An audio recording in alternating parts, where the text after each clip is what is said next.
Mga pinakamamahal, alam ninyo kung ano ang itinubos sa inyo sa walang kabuluhang pamumuhay na inyong minana sa inyong mga magulang. Ang itinubos sa inyo ay di mga bagay na nasisira o nauubos, paris ng ginto o pilak, kundi ang buhay ni Kristong inihain sa krus. Siya ang korderong walang batik at kapintasan. Itinalaga na siya ng Diyos sa gawaing ito bago pa nilikha ang daigdig at alang-alang sa inyo. Ipinahayag siya bago sumapit ang katapusan ng mga panahon. Dahil sa Kanya, nanalig kayo sa Diyos at sa Kanya'y muling bumuhay at nagparangal. Anupat ang inyong pananampalataya at pag-asa ay nasa Diyos. Ngayong malinis na kayo dahil sa inyong pagsunod sa katotohanan, anupat naghahari na sa inyo ang tapat na pag-iibigan bilang magkakapatid. Naway maging maalab at taos sa puso ang inyong pagmamahalan, sapagkat muli kayong isinilang, hindi sa pamamagitan ng tao, kundi sa bisa ng buhay at walang kamatayang salita ng Diyos. Ayon sa kasulatan, ang lahat ng tao ay gaya ng damo, gaya ng bulaklak nito ang lahat niyang kariktan. Ang damo ay natutuyo at nalalanta ang bulaklak, ngunit ang salita ng Panginoon ay mamamalagi kailanman, at ito ang mabuting balitang ipinangaral sa inyo. Ang salita ng Diyos. Purihin mo, Jerusalem, ang Panginoong butihin. Purihin mo, Jerusalem, purihin ang Panginoon. Purihin mo ang iyong Diyos, kayong mga taga-Siyon. Yaong mga pintuan mo ay siya ang nag-iingat, ang lahat ng iyong lingkod ay siya ang nagbabasbas. Purihin mo, Jerusalem, ang Panginoong butihin. Ginagawang matahimik yaong mga hangganan mo, bibigyan kang kasiyahan sa kaloob niyang trigo. Kung siya ay naguutos, agad itong natutupad, dumarating sa daigdig na hindi nagluluwat. Purihin mo, Jerusalem, ang Panginoong butihin. Kay Jacob niya ibinigay ang balita at pabilin, ang tuntunit mga aral ibinigay sa Israel. Ang ganitong karapatan ay wala ang ibang bansa, pagkat hindi nila batid ang utos na itinakda. Purihin ang Panginoon. Purihin mo, Jerusalem, ang Panginoong butihin. Noong panahong iyon, nasa daan ang mga alagad patungong Jerusalem. Nauuna sa kanila si Jesus. Nangangamba ang mga alagad at natatakot naman ang mga taong sumusunod sa kanya. Ibinukod ni Jesus ang 12 at sinabi ang mangyayari sa kanya. Wika niya, ngayoy paahon tayo sa Jerusalem. Ang anak ng tao'y ipagkakanulo sa mga punong saserdote at sa mga eskriba. Kanilang hahatulan siya ng kamatayan at ibibigay sa mga hentil. Siya'y tutuyain nila, luluran, hahagupitin at papatayin. Ngunit muli siyang mabubuhay pagkaraan ng 3 araw. Lumapit kay Jesus sina Santiago at Juan na mga anak ni Zebedeo at ang sabi, Guro, may hihilingin po sana kami sa inyo. Ano yon? Tanong ni Jesus. Sumagot sila, sana'y makaupo kami katabi ninyo sa inyong kaharian, isa sa kanan at isa sa kaliwa. Hindi ninyo nalalaman ang inyong hinihingi. Sabi ni Jesus sa kanila, mababata ba ninyo ang hirap na babatahin ko? Pabibinyag ba kayo sa binyag na daranasin ko? Opo, tugon nila. Sinabi ni Jesus, ang hirap na babatahin ko'y babatahin nga ninyo at kayo'y bibinyagan sa binyag na daranasin ko. Ngunit wala sa akin ang pagpapasya kung sino ang mauupo sa aking kanan at sa aking kaliwa. Ang mga luklukang sinasabi ninyo'y para sa mga pinaghandaan. Nang marinig ito ng 10 alagad, nagalit sila sa magkapatid, kaya't pinalapit sila ni Jesus at sinabi, alam ninyo na ang mga itinuturing na pinuno ng mga hentil ay siyang pinapanginoon, at ang mga dinadakila ay siyang nasusunod. Ngunit hindi ganyan ang dapat umiral sa inyo. Sa halip, ang sino man sa inyo ang ibig maging dakila ay dapat maging lingkod. At sino mang ibig maging pinuno ay dapat maging alipin ng lahat, sapagkat ang anak ng tao ay naparito, hindi upang paglingkuran, kundi upang maglingkod at ibigay ang kanyang buhay sa ikatutubos ng marami. Ang mabuting balita ng Panginoon. Pinupuri ka namin, Panginoong Hesukristo. Mga kapanalig, mayroon ho dito sa Ebanghelyo na nagpapakinggan natin na kung saan ay siyempre gaya ng mga magulang, mayroon ho na nais ng kanilang mga anak ay ma-promote, okay? O pupunta ho sa isang kaibigan din, pakikiusap na sana sila ay mabigyan ng magandang lugar doon po o posisyon sa isang company.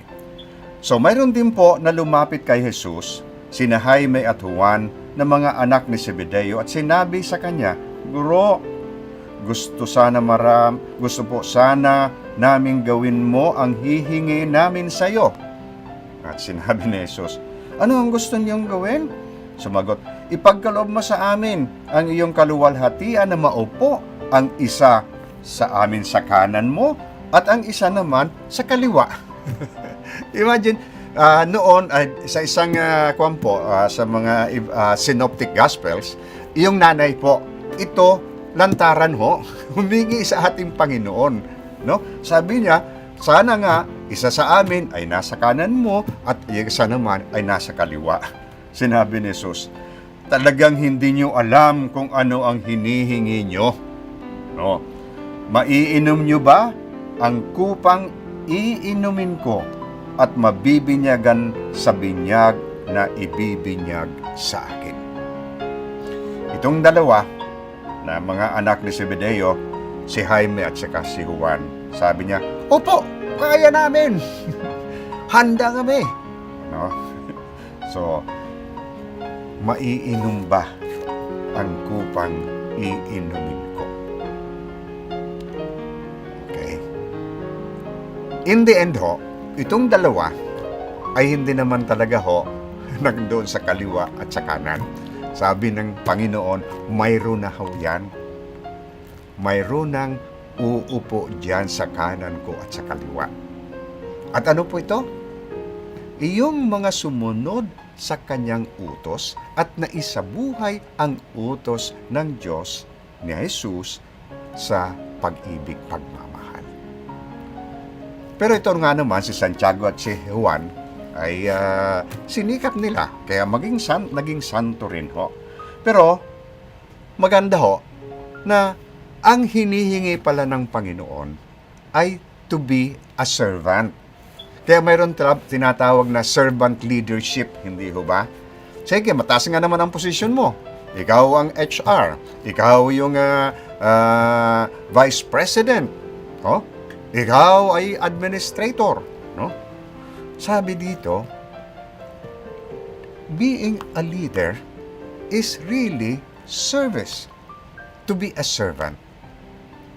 Servant leadership po ang kinakailangan.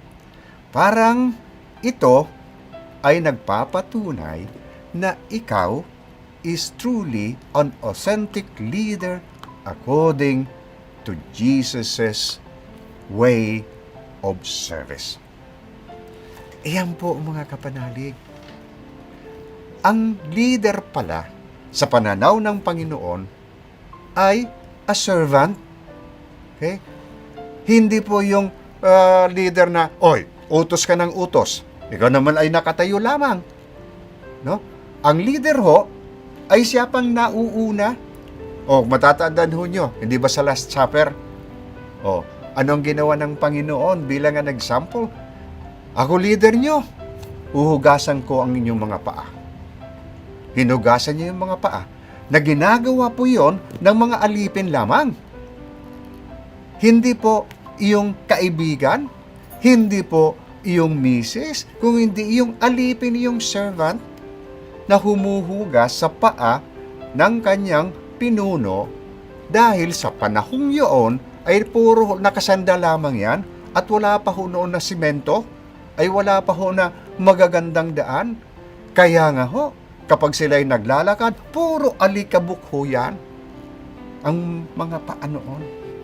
Kaya bago umakyat po sa kanilang bahay, mayroon ho basin at huhugasan yung paa. Hindi ba, naalaala din ho ninyo yung isang babae na kung saan hinugasan din ang paa ng Panginoon at pinahid yung kanyang ginawang tuwalya po ang kanyang buhok at nilagyan pa ho ng pabango. Another sign na ang tao na nagpapakumbaba is truly a leader.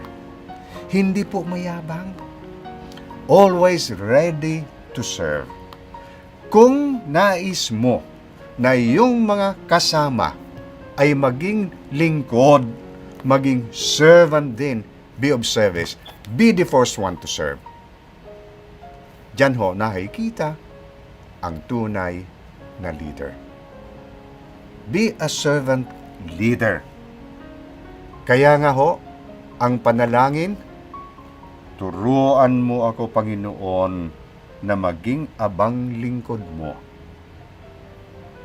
Mas madali ho, hikayatin ang iba kung tayo una maturuan ng Panginoon na maging abang lingkod sa tao. Then, we are proclaiming the love of God, not by words, but by the deeds that we do. Amen.